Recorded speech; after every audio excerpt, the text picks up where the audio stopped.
Simon Bolivar, Guerrilla Warfare, Kings of Revolution. Simon Bolivar made a successful career of failures, defeats, elimination of competing fellow countrymen, and repeated exiles manifested in the numerous early short-lived republics of Venezuela. After a coup of a unilateral declaration of independence by Venezuela leaders in 1810, Bolivar, then a colonel, was put in charge of the fortified coastal town of Puerto Cabello in 1812, which he soon lost to the advancing Spanish forces, in part due to the defection of his fellow commander Francisco Vinoni. It was not an auspicious beginning for the man regarded as El Libertador, or more recently, American Liberator. Bolivar went on to join the independence movement in the United Provinces of New Granada, which approximated to modern-day Colombia, Venezuela, Ecuador, and Panama, before it was put down by Spanish forces in 1816. During this period of his life, Bolivar successfully attacked and captured several towns and cities before being granted permission to continue the Venezuelan liberation movement. Bolivar and Castillo, with a force half the size of their target, then crossed the Zulia River and attacked Cucuta on the morning of 28 February 1813, the last Sabbath of Lent. The Spanish general was taken by surprise and rallied his troops, who fled in the face of a napalm bayonet charge ordered by Bolivar, who was not yet 30 years old. The defeated Spanish invaders had 20 dead soldiers and tens of wounded, whereas Bolivar incurred only a tenth of that.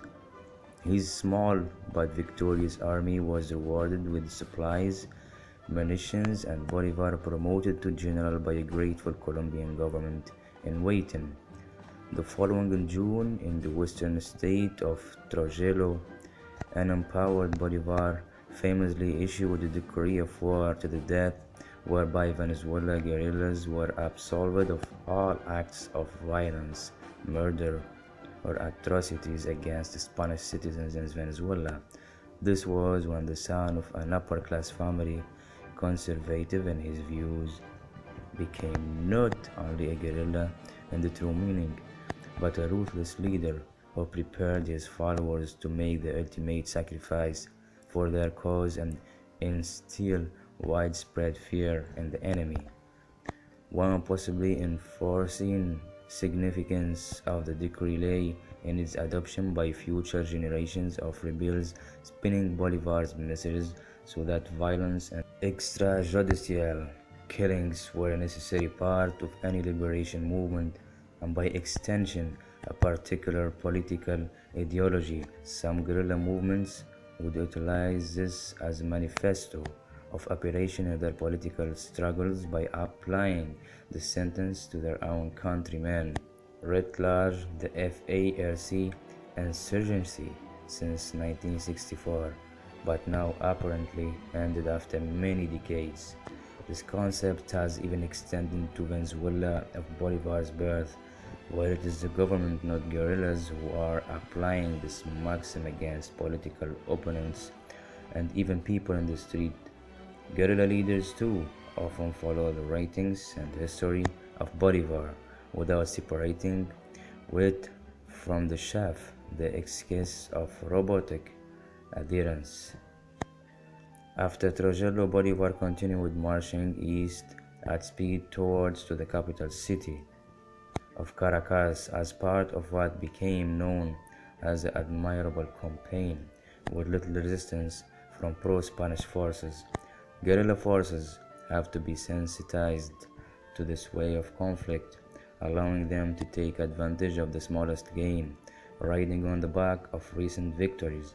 Just like Washington, Bolivar experienced increasing support and men rallying to his columns, including enemy deserters.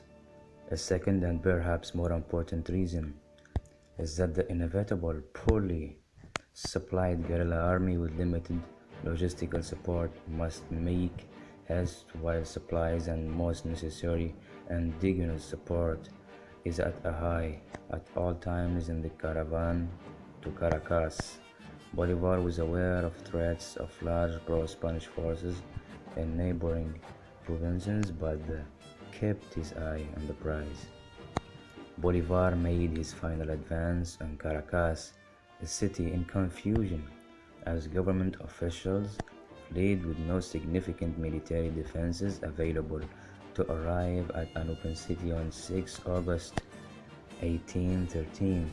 El Libertador celebrations commenced with a parade accompanied by flowers, young girls in white, and church bells, after which Bolivar declared the Second Republic of Venezuela. It was not to last.